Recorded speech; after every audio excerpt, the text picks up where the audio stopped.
Você já se perguntou por que Deus não está usando você ainda? Por que aquela promessa que Ele colocou em seu coração parece tão distante? Por que o chamado que você recebeu ainda não se manifestou? A resposta pode estar em uma verdade que poucos querem ouvir. Antes de Deus usar você, Ele vai testar você. Não é porque Deus duvida de você, é porque Ele sabe exatamente o que está preparando para a sua vida. E o que Ele tem para você é grande demais para ser colocado nas mãos de alguém que ainda não foi provado. Deus não confia seus propósitos eternos a pessoas que não passaram pelo fogo. Ele não entrega sua glória a quem não aprendeu a morrer para si mesmo. Você precisa entender algo fundamental hoje. O teste não é punição, é preparação. O deserto não é abandono, é treinamento. A pressão que você está sentindo agora não é para destruir você, mas para revelar o que há dentro de você. Porque Deus não usa pessoas perfeitas, Ele usa pessoas provadas. Olhe para José. Deus lhe deu um sonho de liderança, de autoridade, de propósito. Mas entre o sonho e o palácio houve uma cisterna. Entre a promessa e a realização houve uma prisão. José não foi promovido porque teve um sonho. José foi promovido porque passou nos testes que vieram depois do sonho. E você também vai passar. Gênesis 39:2 diz: o Senhor estava com José e ele veio a ser homem próspero. Mas essa prosperidade não veio em um dia. Veio através de anos de fidelidade em lugares que ninguém via. Veio através de integridade quando seria mais fácil ceder. Veio através de escolher Deus, mesmo quando Deus parecia silencioso. Então hoje, eu quero falar com você sobre os 7 testes que Deus vai permitir em sua vida antes de usá-lo. Não porque Ele é cruel, mas porque Ele é sábio. Não porque Ele quer ver você sofrer, mas porque Ele quer ver você preparado. E se você está passando por algum desses testes agora, precisa saber, você não está sendo punido, você está sendo promovido. O primeiro teste é o teste da solidão. Deus vai isolá-lo antes de usá-lo. Ele vai tirar as multidões, vai afastar as vozes, vai criar um espaço onde só existe você e Ele. E nesse lugar, Ele vai testar se você consegue adorá-lo quando não há plateia. Se você consegue buscá-lo quando não há reconhecimento. Se você consegue servi-lo quando ninguém está olhando. Mas por que Deus faz isso? Porque Ele nos leva à solidão antes de nos usar. Porque quando há muitas vozes, você não consegue ouvir a voz certa. Quando há muitas opiniões, você não consegue discernir a direção certa. Quando há muitas distrações, você não consegue focar no propósito certo. Então Deus cria o silêncio. E nesse silêncio, Ele vai testar se você consegue confiar nele sem ver. Se você consegue crer nele sem entender. Se você consegue segui-lo sem mapas. Moisés passou 40 anos no deserto antes de liderar Israel. 40 anos cuidando de ovelhas que não eram suas, em uma terra que não era a sua, longe de tudo o que ele conhecia. Ele tinha sido príncipe no Egito, tinha educação, poder, influência. Mas Deus o tirou de tudo isso e o colocou no deserto. Por quê? Porque Deus precisava quebrar a dependência de Moisés nos sistemas humanos. Precisava ensinar Moisés a ouvir sua voz acima de todas as outras vozes. Precisava fazer de Moisés um homem que não se impressionava com Faraó, porque já tinha visto a glória de Deus. Davi passou anos nas cavernas antes de sentar no trono. Ele foi ungido rei quando ainda era jovem. O profeta Samuel derramou o óleo sobre sua cabeça e declarou que ele seria o próximo rei de Israel. Mas entre a unção e a coroação, houve anos de fuga, anos de solidão, anos de se esconder em cavernas, cercado apenas por um punhado de homens desesperados. E foi exatamente ali, na solidão das cavernas, que Davi escreveu os salmos que até hoje consolam milhões. Foi ali que ele aprendeu a clamar a Deus. Foi ali que ele desenvolveu uma intimidade com Deus que fez dele um homem segundo o coração de Deus. Paulo passou 3 anos na Arábia antes de começar seu ministério. 3 anos no deserto, 3 anos sem plateia, 3 anos sem aplausos. E o que ele fez ali? Ele encontrou Jesus de uma forma tão profunda que quando finalmente começou a pregar, sua mensagem não vinha de homens, mas de uma revelação direta de Deus. Gálatas 1:11-12 declara: Irmãos, quero que saibam que o evangelho por mim anunciado não é de origem humana. Não o recebi de pessoa alguma, nem me foi ensinado. Ao contrário, eu o recebi de Jesus Cristo por revelação. E Jesus, o próprio Filho de Deus, passou 40 dias no deserto antes de iniciar seu ministério público. 40 dias sozinho. 40 dias jejuando. 40 dias sendo tentado pelo diabo. Mas foi ali, no deserto, que Jesus se preparou para enfrentar a cruz. Foi ali que ele consolidou sua missão. Foi ali que ele escolheu obedecer ao Pai acima de tudo. Isaías 30:15 declara: No retorno e no descanso vocês serão salvos. Na tranquilidade e na confiança está a força de vocês. Mas muitos de nós tememos a solidão, tememos o silêncio. Corremos para o barulho porque não sabemos como lidar com o vazio. Enchemos nossa vida de atividades, de relacionamentos, de distrações, porque temos medo de ficar a sós com nós mesmos e com Deus. Mas é exatamente no vazio que Deus fala mais alto. É no deserto que Ele revela quem Ele realmente é. É na solidão que Ele nos transforma. Você sabe por quê? Porque quando você está sozinho, suas máscaras caem. Quando você está sozinho, suas defesas desmoronam. Quando você está sozinho, você não pode mais fingir. Você não pode mais se esconder atrás de títulos, de posições, de conquistas. É só você e Deus. E nesse lugar de vulnerabilidade total, Deus pode finalmente trabalhar em você de uma forma que não seria possível se houvesse distrações. A solidão também testa sua motivação. Muitos servem a Deus quando há reconhecimento. Muitos pregam quando há microfone e plateia. Muitos adoram quando há câmeras. Mas Deus quer saber: você me serve quando não há ninguém assistindo? Você me louva quando não há ninguém para ouvir? Você me busca quando não há recompensa visível? Se você está se sentindo sozinho, agora saiba: Deus está com você. Se você está se sentindo isolado, saiba: Deus está trabalhando. Se você está se sentindo esquecido, saiba: Deus está preparando algo que ninguém pode imaginar. O teste da solidão não é para quebrar você. É para construir em você uma intimidade com Deus que nada nem ninguém poderá roubar. É para fazer de você alguém que não depende de aprovação humana para continuar firme. É para transformar você em alguém que conhece a voz de Deus tão profundamente que nenhuma outra voz pode confundi-lo. Oséias 2:14 revela o coração de Deus. Portanto, vou seduzi-la. Vou levá-la para o deserto e falar-lhe ao coração. Você viu isso? Deus diz que vai levá-la ao deserto para falar ao coração. Não é punição, é romance. Deus quer você só para Ele por um tempo. Ele quer ter sua atenção completa.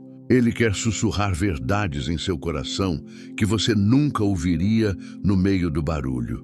E quando esse tempo de solidão terminar, você vai emergir diferente. Você vai emergir mais forte. Você vai emergir com uma convicção inabalável de quem Deus é e de quem você é nele. E quando Deus finalmente te colocar no palco que Ele preparou para você, as multidões não vão te distrair. Os aplausos não vão te envaidecer. As críticas não vão te abalar, porque você já passou pelo teste da solidão. E você sabe que a aprovação que importa não vem das pessoas, vem de Deus. O segundo teste é o teste da humilhação. Deus vai permitir que você seja rebaixado antes de ser exaltado. Ele vai permitir que você seja mal compreendido, que você seja julgado, que você seja rejeitado. Não porque você merece, mas porque Ele está matando o orgulho que ainda resta em você. E essa é uma verdade difícil de aceitar, porque nós vivemos em uma cultura que nos ensina a nos promover, a nos exaltar, a defender nossa reputação a todo custo. Mas o reino de Deus funciona de forma oposta. No reino de Deus, o caminho para cima é para baixo. O caminho para a grandeza é através da pequenez. O caminho para a honra é através da humilhação. José foi vendido como escravo por seus próprios irmãos. Pense nisso. Ele era o filho amado de Jacó. Tinha recebido uma túnica especial. Tinha recebido sonhos de Deus, mostrando que ele seria grande. Mas seus irmãos o odiavam por causa disso. E num dia, eles o jogaram em uma cisterna e depois o venderam para mercadores ismaelitas. José, que tinha sonhado com autoridade, agora estava sendo vendido como propriedade. José, que tinha visto seus irmãos se curvando diante dele em sonhos, agora estava acorrentado e sendo levado para o Egito como escravo. Você consegue imaginar a humilhação? Você consegue imaginar a dor? Você consegue imaginar as perguntas que passavam pela mente de José? Deus, onde estão os sonhos que tu me deste? Deus, onde está a promessa? Deus, como eu posso ser líder se estou acorrentado? Mas aqui está o que José não sabia naquele momento. A humilhação não era o fim da história, era o começo. Deus estava usando aquela cisterna para matar o orgulho em José. Estava usando aquelas correntes para ensinar José a depender dele. Estava usando aquele rebaixamento para preparar José para uma promoção que seria tão grande que ele precisaria de um caráter ainda maior para sustentá-la.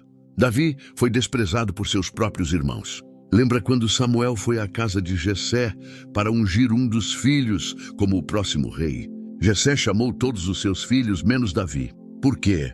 Porque Davi era o mais novo. Porque Davi não era considerado importante. Ele estava no campo, cuidando de ovelhas, enquanto seus irmãos estavam em casa para a visita do profeta. E quando Samuel disse que Deus não havia escolhido nenhum dos filhos presentes, Jessé teve que mandar buscar Davi, como se ele fosse uma opção secundária, como se ele nem merecesse estar ali. E a humilhação de Davi não parou ali. Quando ele foi levar comida para seus irmãos no campo de batalha e ouviu Golias desafiando Israel, Davi perguntou: quem é esse filisteu incircunciso para desafiar os exércitos do Deus vivo? Mas em vez de apoio, ele recebeu desprezo. Seu irmão mais velho, Eliabe, o repreendeu publicamente dizendo: por que você desceu até aqui? Com quem você deixou aquelas poucas ovelhas no deserto? Conheço a sua presunção e a maldade do seu coração. Você desceu apenas para ver a batalha. Imagine a dor dessas palavras. Imagine ser acusado de presunção e maldade, quando tudo o que você está fazendo é defender a honra de Deus. Imagine ser humilhado publicamente pelo seu próprio irmão. Mas Davi não reagiu. Ele não se defendeu. Ele não se vingou. Ele simplesmente se virou e continuou perguntando sobre Golias. Por quê? Porque Davi sabia quem ele era em Deus, mesmo quando sua família não sabia. E Jesus, o Filho de Deus, foi humilhado de uma forma que nenhum de nós jamais experimentará. Filipenses 2:6-8 nos mostra que, sendo em forma de Deus, não teve por usurpação ser igual a Deus, mas esvaziou-se a si mesmo, tomando a forma de servo, fazendo-se semelhante aos homens. E achado na forma de homem, humilhou-se a si mesmo, sendo obediente até a morte, e morte de cruz. Jesus tinha todo o direito de ser exaltado. Ele era Deus, mas ele escolheu a humilhação. Ele escolheu se esvaziar. Ele escolheu tomar a forma de servo. Ele escolheu ser obediente até a morte e morte de cruz. A cruz era a forma mais humilhante de execução no Império Romano. Era reservada para os criminosos mais desprezíveis. E Jesus, o Rei dos Reis, morreu dessa forma, zombado, ridicularizado, despido, pregado em madeira como se fosse o pior dos criminosos. Mas a história não termina na cruz. Filipenses 2:9-11 continua: pelo que também Deus o exaltou sobremaneira e lhe deu um nome que é sobre todo o nome, para que ao nome de Jesus se dobre todo o joelho dos que estão nos céus e na terra e debaixo da terra, e toda língua confesse que Jesus Cristo é o Senhor, para a glória de Deus Pai. A humilhação veio antes da exaltação. O vale veio antes do monte. A cruz veio antes da coroa. E da mesma forma, Deus vai permitir que você seja humilhado antes de ser exaltado. Por quê? Porque a humilhação testa se sua identidade está em Cristo ou nas opiniões das pessoas. Se você precisa de aprovação humana para se sentir valioso, então você não está pronto para ser usado por Deus. Mas se você sabe quem você é em Cristo, mesmo quando o mundo diz o contrário, então você passou no teste. A humilhação também revela o que há em seu coração. Quando você é exaltado, todos são seus amigos. Quando você é reconhecido, todos te apoiam. Quando você está no topo, todos querem estar perto de você. Mas quando você é humilhado, o verdadeiro caráter é revelado. E Deus precisa saber. Quando você for humilhado, você vai amarguar ou vai amadurecer. Quando você for rejeitado, você vai se vingar ou vai perdoar. Quando você for mal compreendido, você vai se justificar desesperadamente ou vai confiar que Deus é o seu defensor. Provérbios 29:23 declara: o orgulho do homem o abaterá, mas o humilde de espírito obterá honra. O orgulho leva à queda, mas a humildade leva à honra. E a humilhação é o instrumento que Deus usa para produzir humildade em nós. Porque quando somos humilhados, somos forçados a encarar nossa fraqueza. Somos forçados a admitir que não somos tão grandes quanto pensávamos. Somos forçados a depender de Deus em vez de depender de nós mesmos. Então, quando você for humilhado, não reaja. Quando você for rebaixado, não se vingue. Quando você for mal interpretado, não gaste todas as suas energias se justificando. Deixe Deus ser o seu defensor. Deixe Deus ser o seu advogado. Deixe Deus ser o seu juiz, porque Ele está vendo tudo. Ele está anotando tudo. E no tempo certo, Ele vai exaltar você de uma forma que ninguém poderá contestar. Salmos 75, 6, 7 promete: pois não é do Oriente, nem do Ocidente, nem do deserto que vem a exaltação. Mas é Deus quem julga. A um abate e a outro exalta. A sua promoção não vem das pessoas, vem de Deus. E quando Deus te exaltar, ninguém poderá te rebaixar. Quando Deus te promover, ninguém poderá te demitir. Quando Deus te estabelecer, ninguém poderá te derrubar. Mas antes da exaltação vem a humilhação. E se você está sendo humilhado agora, não desista. Não se desespere. Não perca a fé, porque Deus está trabalhando. Ele está matando o orgulho. Ele está produzindo humildade. Ele está te preparando para uma promoção tão grande que você precisará de um caráter ainda maior para sustentá-la. O teste da humilhação não é para destruir você, é para reconstruir você. É para fazer de você alguém que glorifica a Deus e não a si mesmo. É para transformar você em um vaso que Deus pode usar sem medo de que a glória suba à sua cabeça. O terceiro teste é o teste da injustiça. Deus vai permitir que coisas injustas aconteçam com você. Você vai ser acusado de algo que não fez. Você vai ser punido por algo que não causou. Você vai sofrer por causa de decisões de outras pessoas. E nesse momento, Deus vai testar se você consegue confiar nele quando a vida não faz sentido. Essa é uma das provas mais difíceis de suportar. Por quê? Porque nós temos um senso natural de justiça. Nós acreditamos que se fizermos o certo, vamos receber o certo de volta. Acreditamos que se formos fiéis, seremos recompensados. Acreditamos que se obedecermos a Deus, as coisas vão dar certo. Mas a realidade é que às vezes você vai fazer tudo certo e mesmo assim vai sofrer. Às vezes você vai ser fiel e mesmo assim vai ser traído. Às vezes você vai obedecer a Deus e mesmo assim as coisas vão piorar antes de melhorar.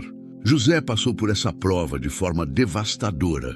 Ele foi vendido como escravo por seus irmãos. Mas mesmo na casa de Potifar, mesmo como escravo, José permaneceu fiel a Deus. Gênesis 39, 2 e 3 diz: o Senhor estava com José, de modo que este prosperou e passou a morar na casa do seu senhor egípcio. Este, vendo que o Senhor estava com ele e que o fazia prosperar em tudo o que empreendesse, agradou-se de José. José foi promovido. Foi colocado como administrador de toda a casa. Tudo estava indo bem. Mas então veio o teste. A esposa de Potifar tentou seduzi-lo. Dia após dia ela o pressionava. Dia após dia ela tentava levá-lo ao pecado. E José resistiu. Gênesis 39, 9. Registra a resposta de José. Como poderia eu, pois, cometer tamanha maldade e pecar contra Deus? José escolheu a integridade. Escolheu obedecer a Deus. Escolheu fazer o certo. E qual foi o resultado? Você esperaria que Deus o recompensasse imediatamente, certo? Você esperaria que Deus o promovesse ainda mais por causa de sua fidelidade. Mas o que aconteceu foi o oposto. A mulher de Potifar, furiosa por ter sido rejeitada, mentiu sobre José. Ela o acusou de tentar violentá-la. E Potifar, sem investigar, sem dar a José a chance de se defender, jogou-o na prisão. Pense nisso. José fez a coisa certa e recebeu a consequência errada. José obedeceu a Deus e foi punido por isso. José manteve sua integridade e acabou na prisão. Você consegue imaginar a dor? Você consegue imaginar a confusão? Você consegue imaginar as perguntas que José deve ter feito a Deus? Deus, eu te obedeci. Eu fiz o que era certo. Por que estou sendo punido? Por que estou na prisão? Mas aqui está a verdade poderosa. José não permitiu que a injustiça amargurasse seu coração. Mesmo na prisão, ele continuou fiel. Gênesis 39, 21 declara: o Senhor estava com José e foi bondoso com ele, concedendo-lhe a simpatia do diretor da prisão. Mesmo injustiçado, José não abandonou a Deus. Ele não se tornou cínico. Ele não permitiu que a dor o transformasse em alguém amargo. Ele manteve seu caráter, manteve sua integridade, manteve sua confiança em Deus. E sabe o que aconteceu? Anos depois, Deus o tirou da prisão e o colocou como governador do Egito, a segunda pessoa mais poderosa de toda a nação. E quando seus irmãos vieram ao Egito para comprar comida durante a fome, José estava em posição de se vingar. Ele poderia tê-los destruído, poderia tê-los matado, poderia tê-los jogado na prisão da mesma forma que ele foi jogado. Mas ele não fez isso. Em vez disso, Gênesis 50, 20 registra as palavras de José. Vocês planejaram o mal contra mim, mas Deus o tornou em bem para que hoje fosse preservada a vida de muitos. José entendeu algo que muitos de nós ainda precisamos entender. Deus usa a injustiça para cumprir seu propósito. O que os irmãos de José fizeram foi errado. O que a esposa de Potifar fez foi injusto. Mas Deus usou tudo isso para posicionar José exatamente onde ele precisava estar, para salvar não apenas sua família, mas nações inteiras. A injustiça não foi desperdício, foi redirecionamento. Jó é outro exemplo poderoso. A Bíblia diz que Jó era íntegro e justo, temia a Deus e evitava fazer o mal. Jó 1:1. Ele era um homem bom, um homem fiel, um homem que honrava a Deus.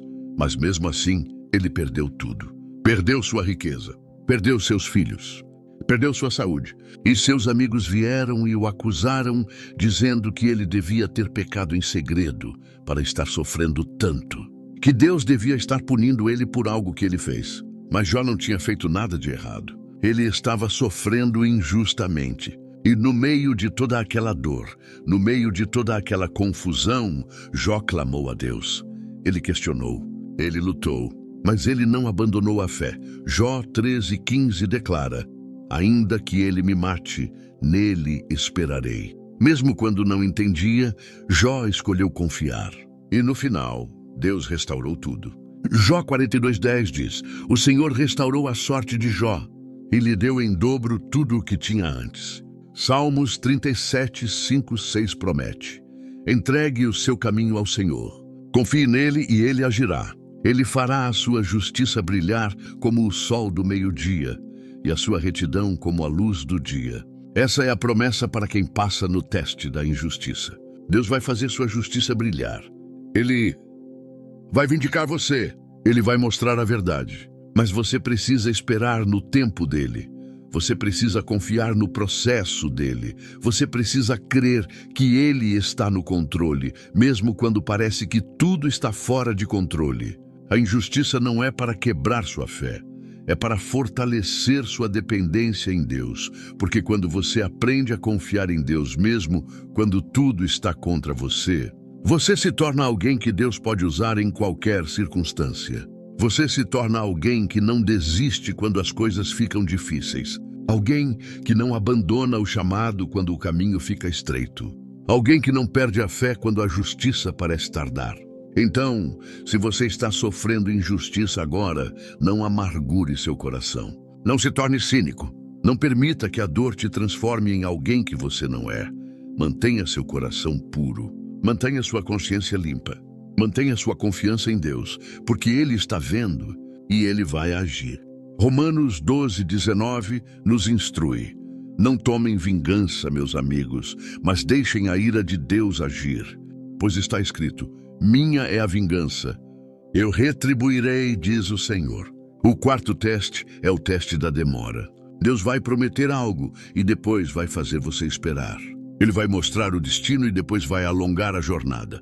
Ele vai acender a esperança e depois vai testar se você consegue manter essa esperança viva, mesmo quando o tempo passa e nada muda. E essa é uma prova que testa a paciência, a perseverança e, acima de tudo, a confiança. Porque é fácil crer em Deus quando a resposta vem rápido. É fácil ter fé quando o milagre acontece imediatamente. Mas o que acontece quando você ora e os céus parecem silenciosos? O que acontece quando você clama e nada muda? O que acontece quando Deus promete, mas os anos passam e a promessa ainda não se cumpriu?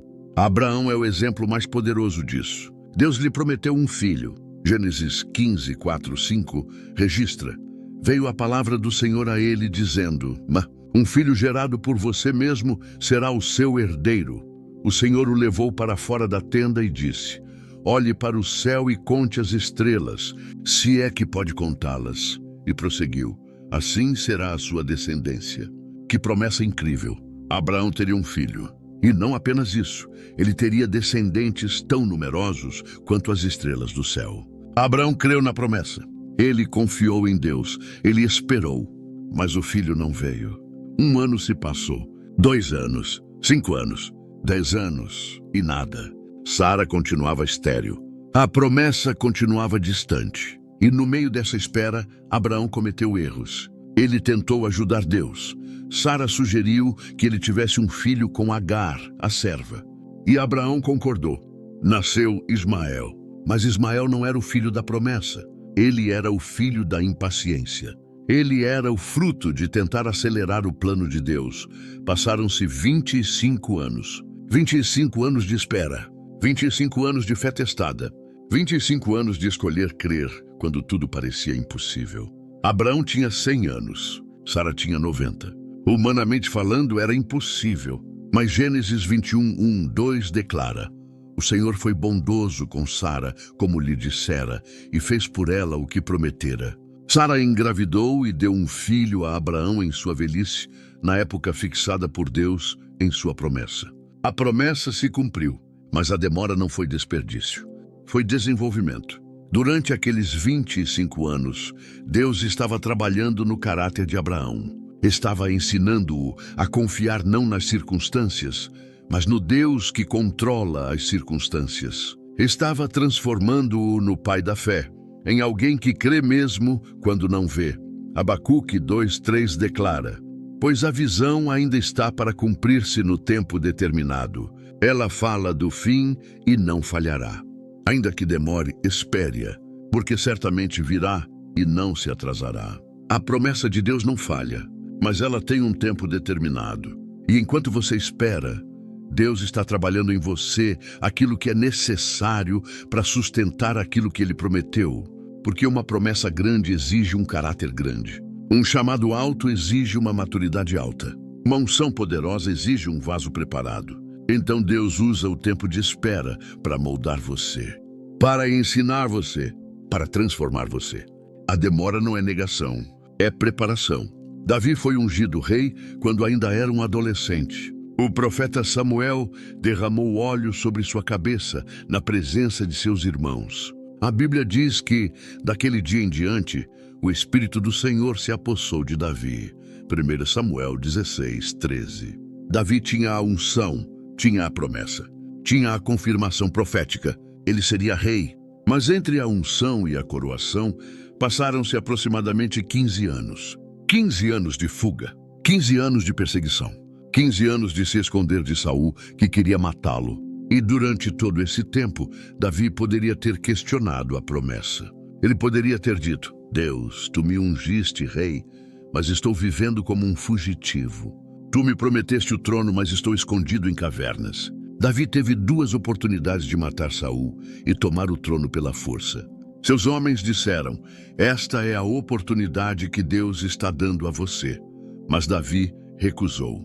Por quê? Porque ele entendeu algo profundo. A promessa de Deus não precisa de ajuda humana. Se Deus disse que ele seria rei no tempo certo, da maneira certa. Davi não precisava acelerar o processo. Ele só precisava confiar. E quando finalmente Saul morreu e Davi foi coroado rei, ele estava pronto. Ele tinha aprendido a liderar durante aqueles anos nas cavernas. Tinha aprendido a confiar em Deus durante aqueles anos de fuga. Tinha desenvolvido um caráter durante aqueles anos de espera que o qualificou para o trono. Se ele tivesse sido coroado imediatamente após a unção, ele não estaria preparado. A demora foi necessária.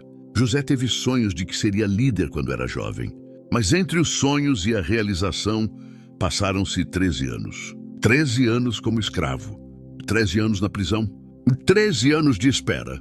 E quando finalmente foi promovido a governador do Egito, ele estava pronto. Ele tinha aprendido administração na casa de Potifar. Tinha desenvolvido caráter na prisão. Tinha sido moldado durante os anos de espera.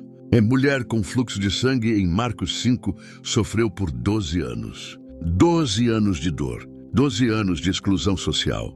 12 anos de esperanças frustradas. Ela gastou tudo o que tinha com médicos, mas ninguém pôde curá-la. Mas ela não desistiu.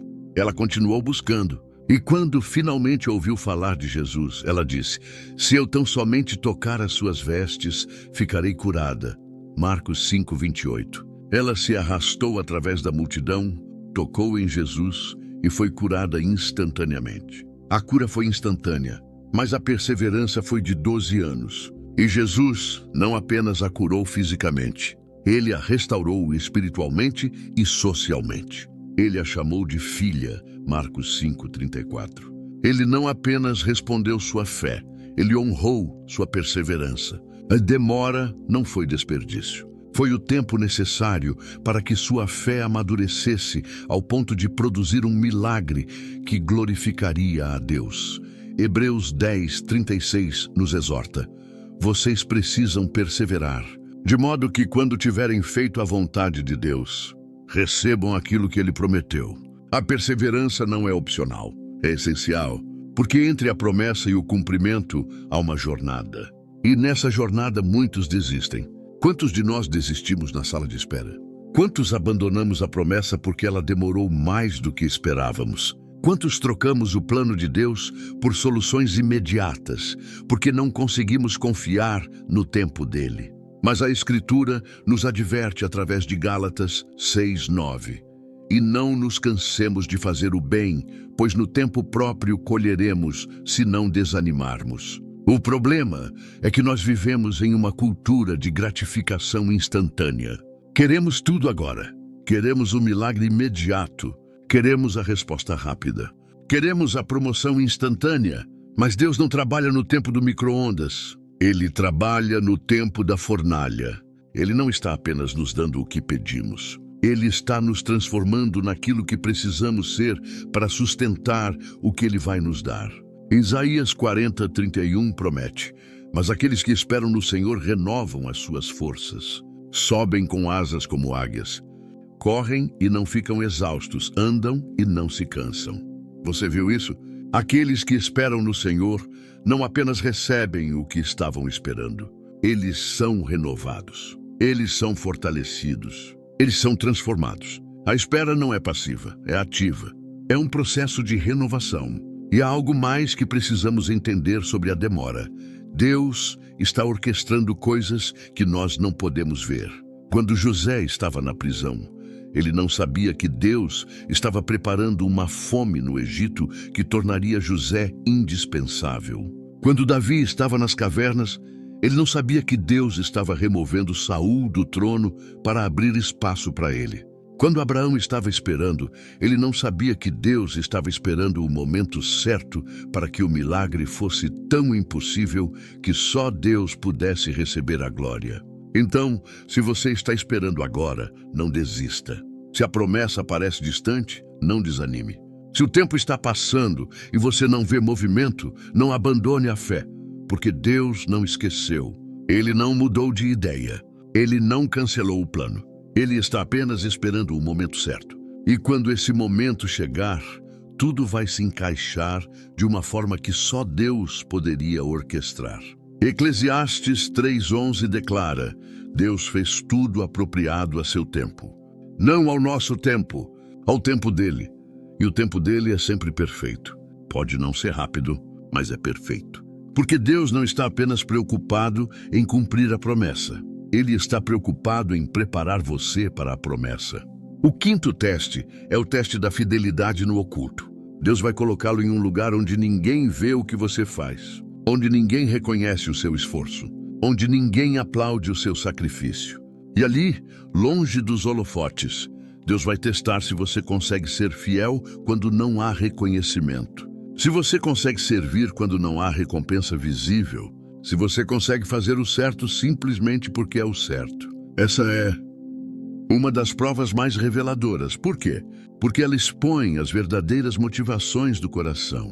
É fácil servir quando há plateia. É fácil dar o melhor quando todos estão assistindo. É fácil ser excelente quando há reconhecimento. Mas o que acontece quando ninguém está olhando? O que acontece quando seu trabalho passa despercebido? O que acontece quando você se esforça, mas ninguém nota? Davi cuidava das ovelhas de seu pai no campo, longe da cidade, longe das pessoas, longe de qualquer reconhecimento. Enquanto seus irmãos estavam servindo no exército de Israel, ganhando honra e fama, Davi estava no campo com as ovelhas, sozinho, invisível, esquecido. Mas foi exatamente ali, naquele lugar oculto, que Davi se tornou o homem que Deus usaria para liderar Israel. Foi ali que ele aprendeu a adorar. Foi ali que ele tocou sua harpa e escreveu cânticos para Deus. Não porque havia uma audiência, mas porque havia um amor genuíno em seu coração. Foi ali que ele desenvolveu coragem. Quando um leão veio e levou uma ovelha, Davi foi atrás dele e a resgatou. Quando um urso atacou, Davi o matou. Ninguém viu, ninguém aplaudiu, mas Deus viu. E quando chegou o momento de enfrentar Golias, Davi estava pronto. Não porque tinha treinamento militar, mas porque tinha sido fiel no oculto. 1 Samuel 17, 34, 37 registra as palavras de Davi ao rei Saul. Seu servo toma conta das ovelhas de seu pai. Quando um leão ou um urso vinha e levava uma ovelha do rebanho, eu ia atrás dele, atacava-o e arrancava a ovelha de sua boca. O Senhor que me livrou das garras do leão e do urso, me livrará das mãos desse filisteu. A fidelidade de Davi no campo, onde ninguém via, preparou-o para a batalha no vale, onde todos estavam assistindo. O que ele fez no oculto qualificou-o para o que Deus faria em público. Porque Deus não promove pessoas baseado no que elas fazem quando todos estão olhando. Ele promove baseado no que elas fazem quando ninguém está olhando. José foi fiel na casa de Potifar. Ninguém sabia quem ele era. Ninguém sabia dos sonhos que Deus tinha lhe dado. Ninguém sabia que ele seria governador do Egito. Ele era apenas um escravo. Mas Gênesis 39, 22, 23 declara: por isso, o diretor da prisão encarregou José de todos os que estavam na prisão, e ele se tornou responsável por tudo o que lá se fazia. O diretor não se preocupava com nada do que estava aos cuidados de José, porque o Senhor estava com José e lhe dava bom êxito em tudo o que fazia. José era excelente mesmo quando ninguém estava prestando atenção. Ele era fiel mesmo quando não havia reconhecimento. Ele trabalhava com integridade mesmo quando não havia recompensa. Por quê? Porque José não estava trabalhando para impressionar pessoas. Ele estava trabalhando para honrar a Deus. E Deus viu, e Deus anotou. E quando chegou o tempo certo, Deus o promoveu. Mateus 6:6 ensina: mas quando você orar, vá para seu quarto, feche a porta e ore a seu pai que está em secreto. Então seu pai, que vê em secreto, o recompensará. Deus vê o que ninguém vê. Ele conhece o que ninguém conhece. Ele recompensa o que ninguém reconhece. Mas você precisa ser fiel no oculto. Porque a fidelidade no oculto é a prova de que você não está servindo a Deus por causa das pessoas. É a prova de que você não está buscando reconhecimento humano. É a prova de que sua motivação é pura e seu coração é sincero. E quando Deus encontra alguém assim, Ele sabe que pode confiar a essa pessoa algo muito maior. Colossenses 3, 23, 24 exorta: tudo o que fizerem, façam de todo o coração, como para o Senhor, e não para os homens, sabendo que receberão do Senhor a recompensa da herança. É a Cristo, o Senhor, que vocês estão servindo. Você está servindo a Cristo, não ao seu chefe, não à sua igreja, não às pessoas que podem promovê-lo. Você está servindo a Cristo e Ele vê tudo.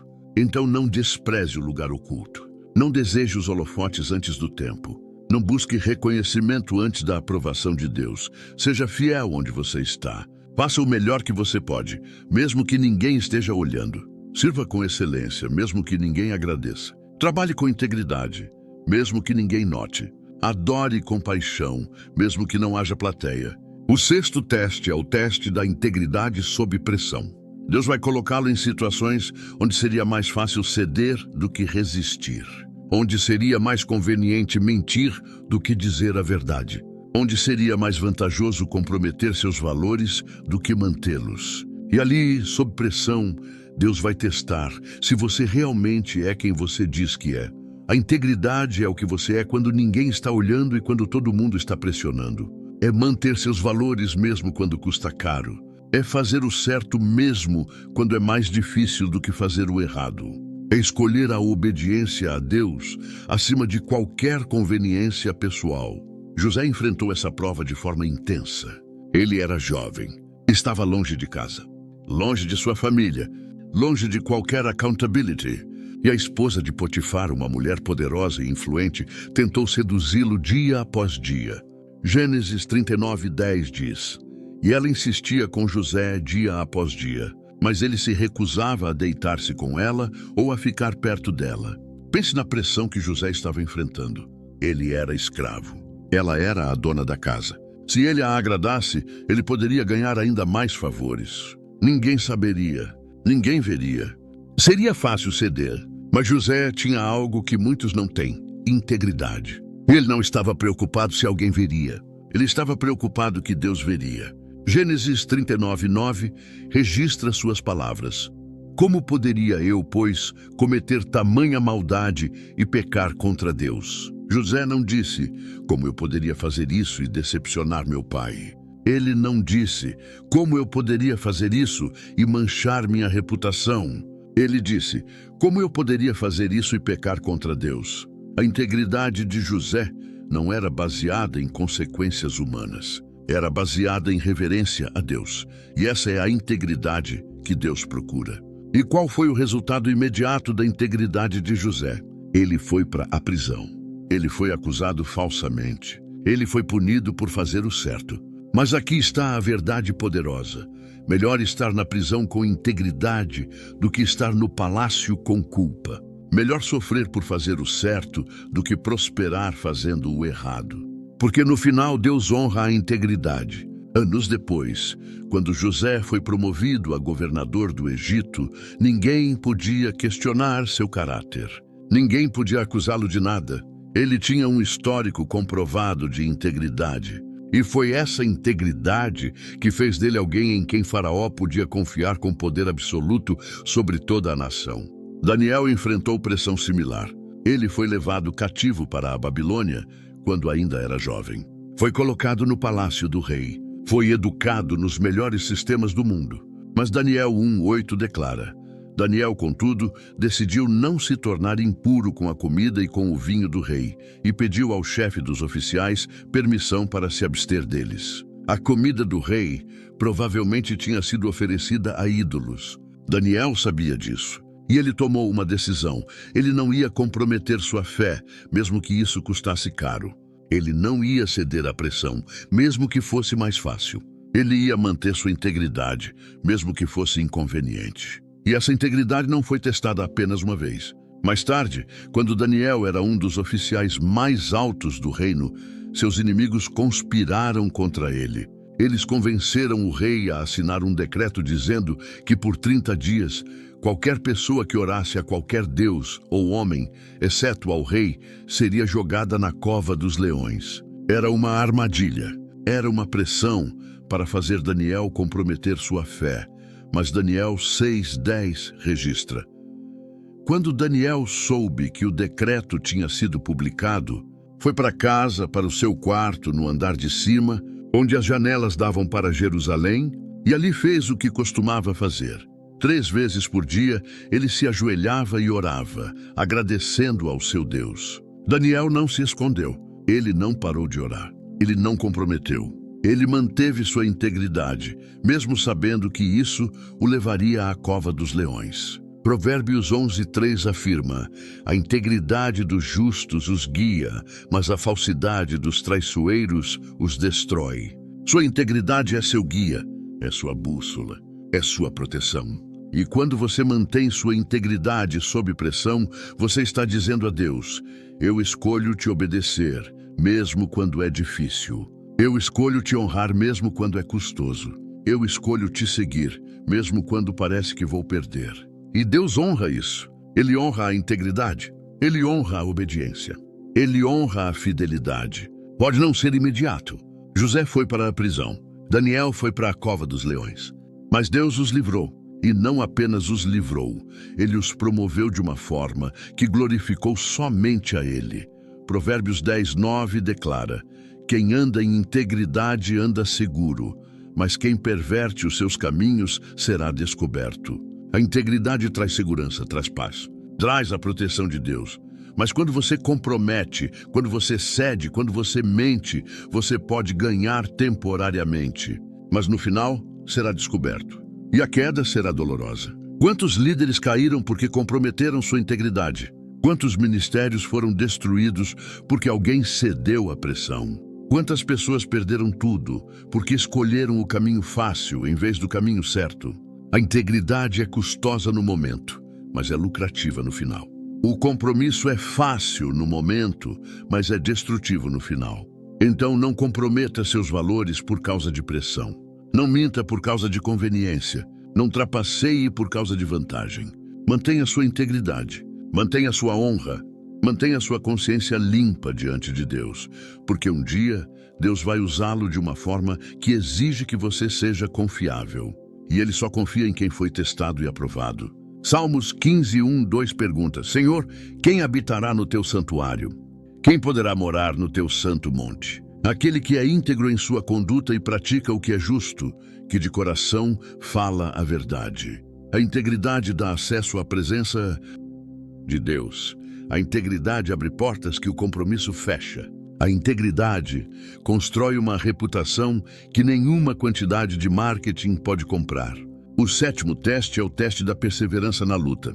Deus vai permitir que você enfrente batalhas longas, lutas que não terminam rapidamente, problemas que não se resolvem facilmente. E nessas batalhas prolongadas, Deus vai testar se você consegue continuar lutando mesmo quando está cansado.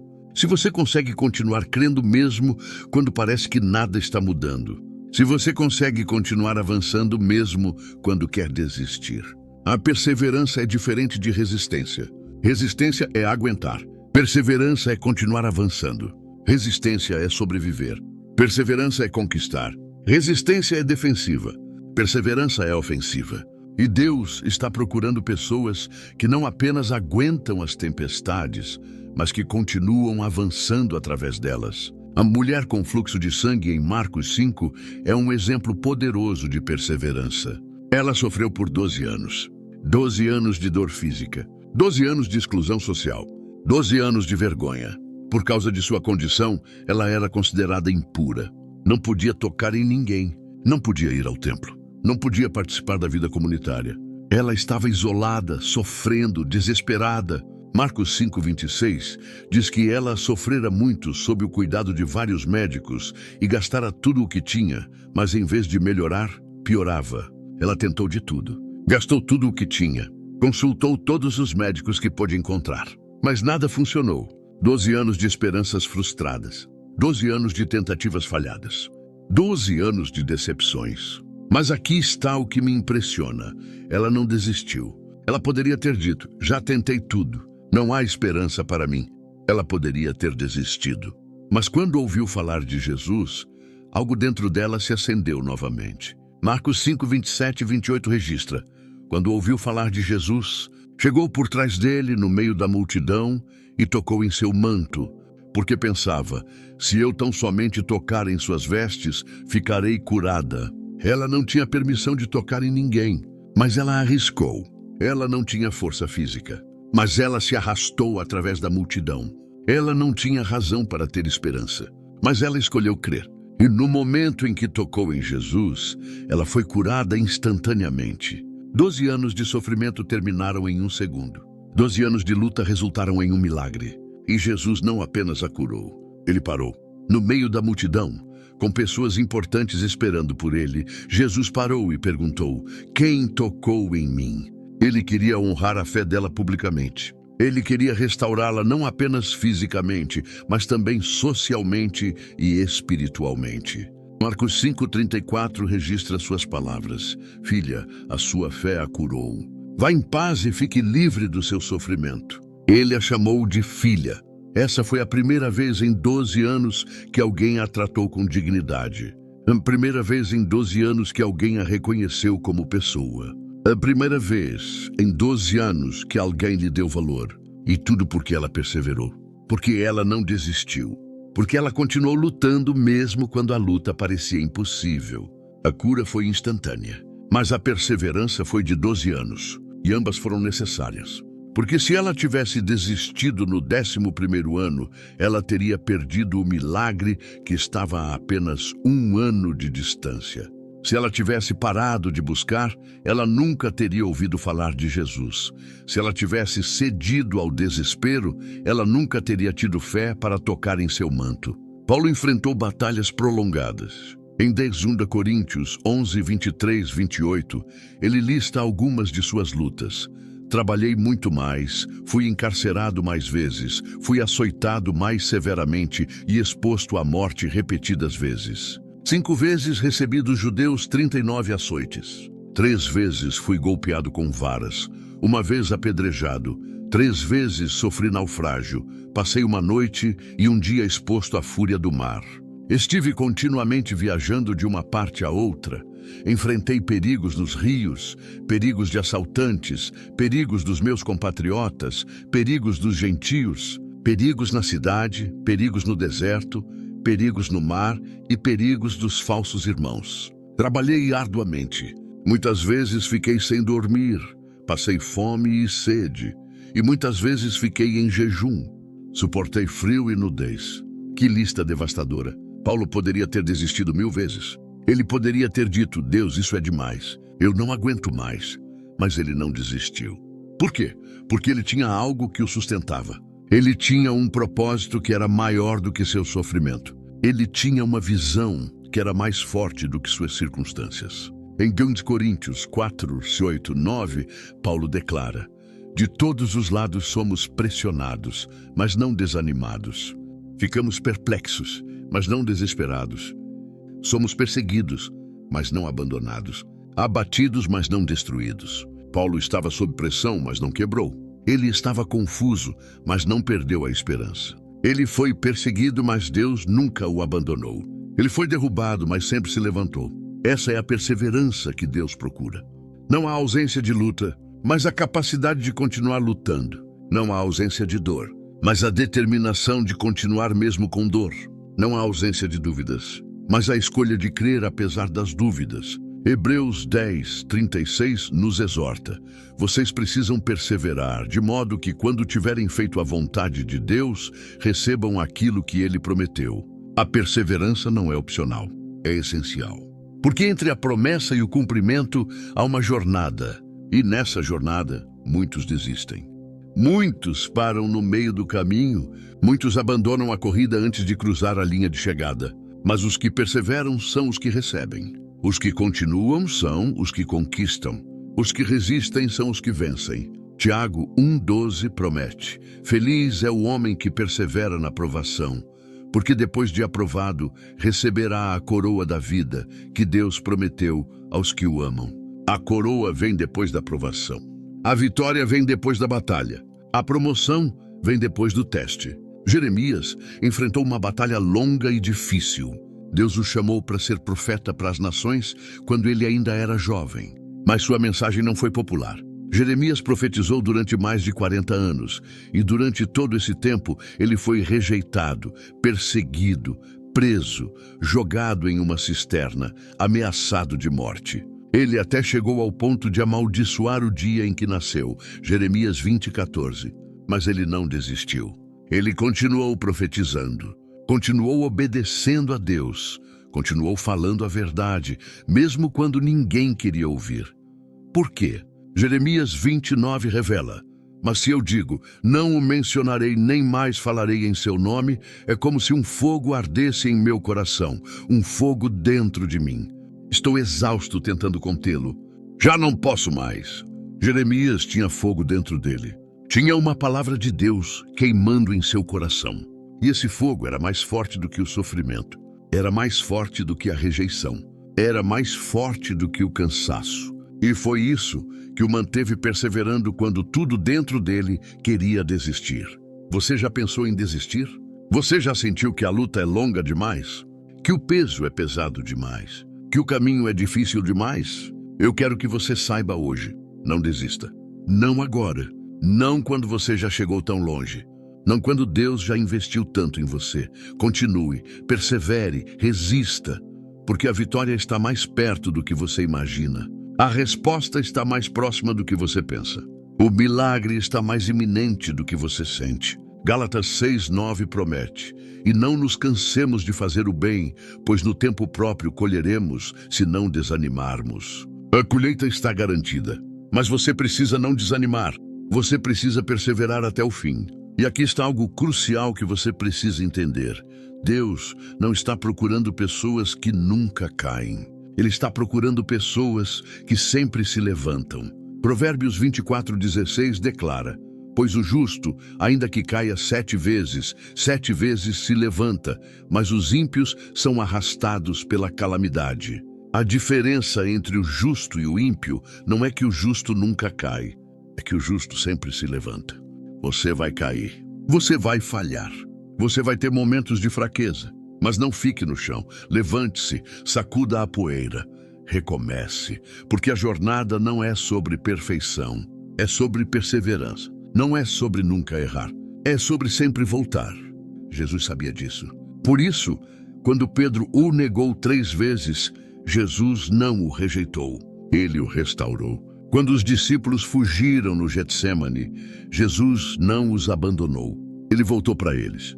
Quando Tomé duvidou, Jesus não o expulsou, ele lhe deu evidências. Porque Deus não desiste de você quando você tropeça.